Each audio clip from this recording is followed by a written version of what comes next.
Hey everybody, how's it going? I hate making videos like this, okay? But Floyd Rose, what the hell are you doing? Okay?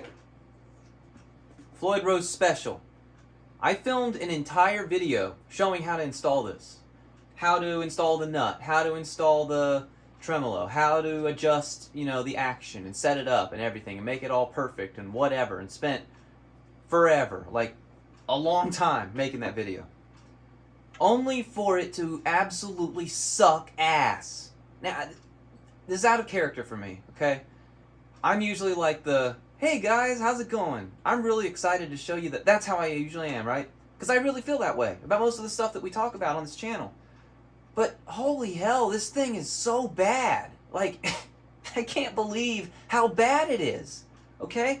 So, some backstory. That video that I made is probably not going to come out because I cannot in good conscience recommend this at all. I just can't do it.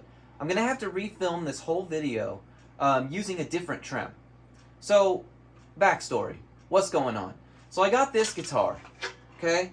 I got it on Marketplace. The guy took the Floyd. This had no Floyd, no bridge pickup, no nut. And so I was like, okay, cool. Number one, cool guitar. I'd love to get to, restore it, gig it and stuff. Two, that's awesome. Video content, right? Number three, it was really cool. I really wanted to have it. So, I've got over here, let me grab them. I've got like 4 of these things, okay? You might recognize them. These are those really, really crappy, like Chinese El Faco Floyd Rose. They're made of pot metal. All the saddles strip out super easy with the screws. The saddles are super high. Intonation is pretty much impossible. It's really hard to turn these. Doesn't stay in tune very well. And then I've got like 5 of these. These are those nuts. Same deal. Super cheap $6 nut off of Amazon. The screws that hold the blocks in strip out so easy. Now, no, I wasn't cranking it down like, going like, yeah, trying to crank it. It stripped them out. I mean, these things are so bad. So the first thing I did was I was like, all right, I'm just going to install one of these cheap ones in this guitar. Whatever, who cares? As long as it works, that's good. But it didn't work. I was having strings popping out. I tried all the tricks. I sanded the blocks.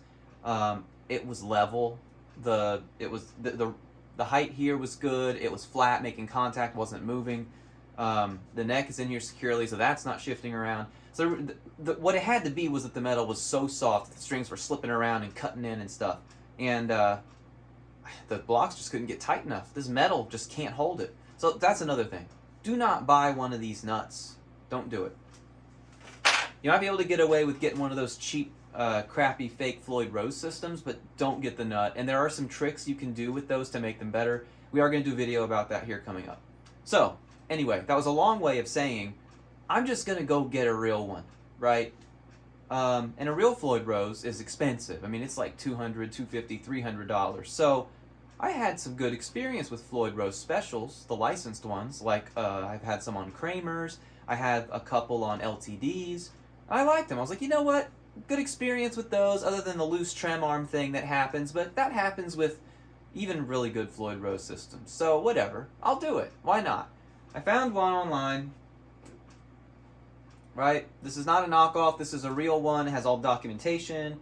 Everything I could see about it was real. In the reviews were like, these are pretty good, except soft metal. It's like the zinc or something like that. And I thought, whatever, who cares? If it lasts me a year or two of gigging and I have to buy another one, then in that time I will have made enough money from gigs to spare to buy a real one, maybe a vintage one or something, right? That was my plan. I mean, this install was a complete disaster. All the screws that this Floyd Rose special, especially incompetent is what it is, were terrible. Look at this. You know what this is? This is the screw that's supposed to hold the nut in the guitar. The head of the nut of the screw broke off. No, it wasn't under pressure. No, it wasn't angled and then the nut fell on it and it popped the head off. No. It broke. I was screwing it down, I drilled the pilot hole. You might be able to see my drill in the ground over here. Drilled the pilot hole. It was the right size. tried to screw it in, you know, gave it a little bit of force to make it nice and snug, and popped off.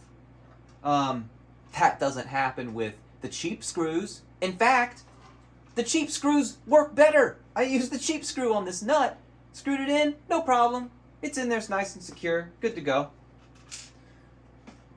I should have known when that screw broke that it wasn't worth the 20 hours or so that it took to finally get this guitar set up, intonated, and ready to go for a gig.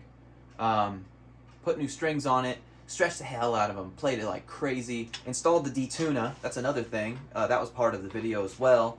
You know, I thought, you know what, it'll be fine, take a backup guitar just in case, but I'm not going to need it, you know, because this guitar is going to be awesome, right? It's got a brand new Floyd, it's all ready to go, it's all set and everything. Throughout the gig, this guitar will not stay in tune. The strings were popping out of the saddles like nobody's business. No, it wasn't too loose, and no, it wasn't too tight. I know the appropriate way to tighten that stuff up. They were, you know, strings were popping out. The tuning was a disaster. This detuna device, you know, you're supposed to tune it to D, pop it in, and then use this tiny Allen wrench and fine tune it to E.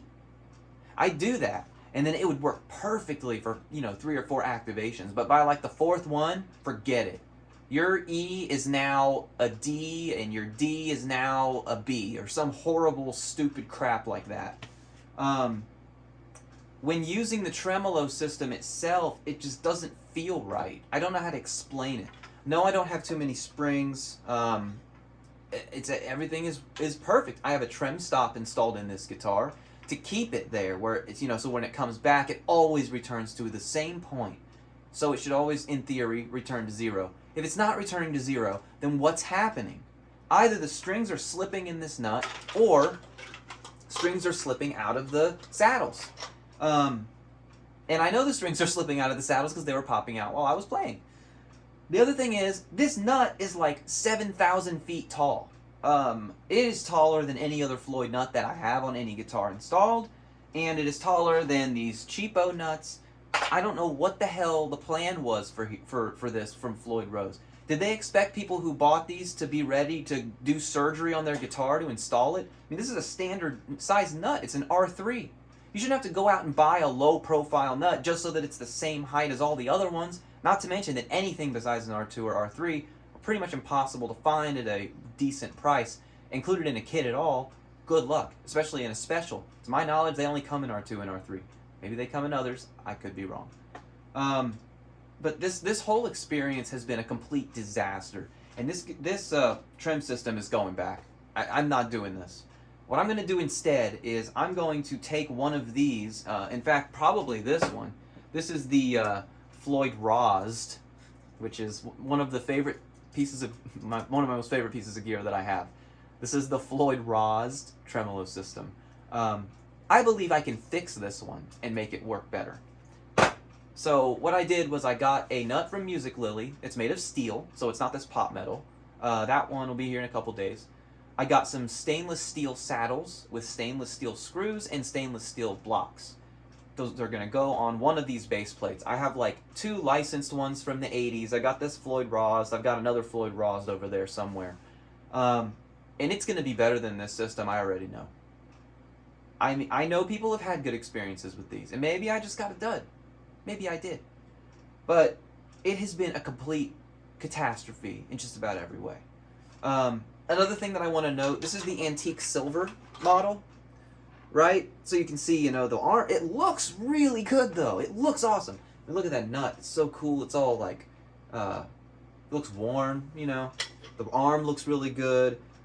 But why is the base plate and this part all shiny, but the saddles and the arm and the nut blocks are corroded or faded to look old or antique or whatever? But why doesn't the base plate match the rest? It looks like they took like the black nickel base plate and put all this stuff on it.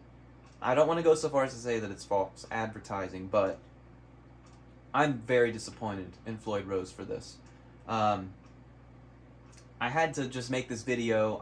It's very uncharacteristic of me to be this negative about something, but when you are passionate about something and you're passionate about things being done correctly and you're passionate about your instruments performing the way that they should, and especially a brand like Floyd Rose. I mean, they know they've got a problem with counterfeits and with knockoffs because they say authentic Floyd Rose. And their slogan is innovation, not imitation. Well, I hope nothing tries to imitate this, because if they try to imitate this, imagine what a cheap imitation of a cheap imitation would be like. I mean, I simply can't believe it. And I know I've lost a lot of you by now, because who wants to listen to this guy in his basement ranting about something that I'm sure everybody else has a good experience with. But that's just me. I am going to play it now, and I am going to let you hear it, because it deceives you, because it feels good. It sounds good when it's in tune, and it looks good. It's like a Pontiac Fiero or a DeLorean. Those cars look so cool, right? I mean, maybe you think, you're like, what's wrong with you, kid? They don't look cool. I think they look cool. But then you get in it and you've got like your 4-cylinder engine and you go 0 to 60 in like 500 seconds. That's kind of how this system feels. It has all the looks. It has the brand. It has the aesthetic. It has the design. It has the history. It has the name. But it doesn't have the performance. So I'm going to just play a little bit of random stuff here and just kind of show you what I'm talking about. So I'm using my PV Viper tube. We're going to review that here soon on the 6505 setting, which haters go ahead and hate. This amp is amazing, and I really like the way that it sounds. So here we go.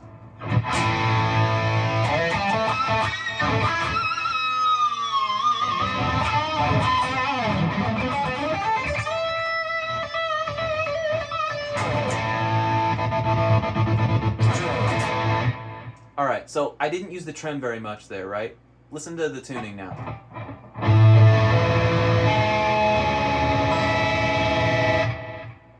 What the hell are you doing, Floyd? Blame me. I'm gonna get comments. Your guitar sucks. Your technique sucks. You can't set up a Floyd Rose. You don't know what the hell you're doing. This is all on you, man. You suck. Whatever. You say what you're gonna say. That's fine. But I'm making this video for those of you who are looking at replacing your Floyd Rose system. And I'm going to tell you right now not to buy the Floyd Rose Special. You are better off buying something like an old licensed PV Floyd Rose from the 90s. Those are really good. Even a Floyd Rose Special off of like an LTD M10 or a Kramer Assault or something, or a Jackson. Those are going to be better than this. From my personal experience, those are going to be better than this. Yeah, I mean, I would play more, but I can't, because the guitar is so horribly out of tune now. Yeah. So there you go. That's all I got, guys. Don't buy the Floyd Rose Special. It's a piece of garbage. And you're better off going for something like the Goto. I think it's the 1996T. A lot of good things said about that. Made a lot better. Made better parts, a lot more reliable. People live and die by those. They love them. An old Ibanez Edge, maybe. An old Schaller, an old Collar. You could get anything like that. It's going to be infinitely better than this. So yeah, until next time, we will hear very soon. I'll be publishing a video on how to retrofit one of these old cheap ones. Which, by the way, I got all those parts, and it was less than half the cost of what one of these things costs. So, go figure. Thanks very much for watching. I appreciate you. Please like and subscribe. And I'm not going to put an affiliate link for this product. Even if I were to make money and help the channel with it, I don't want you to buy it. So I'll put a link to a Floyd Rose and the steel saddles. How about that? Thank you. See you next time. Keep on rocking.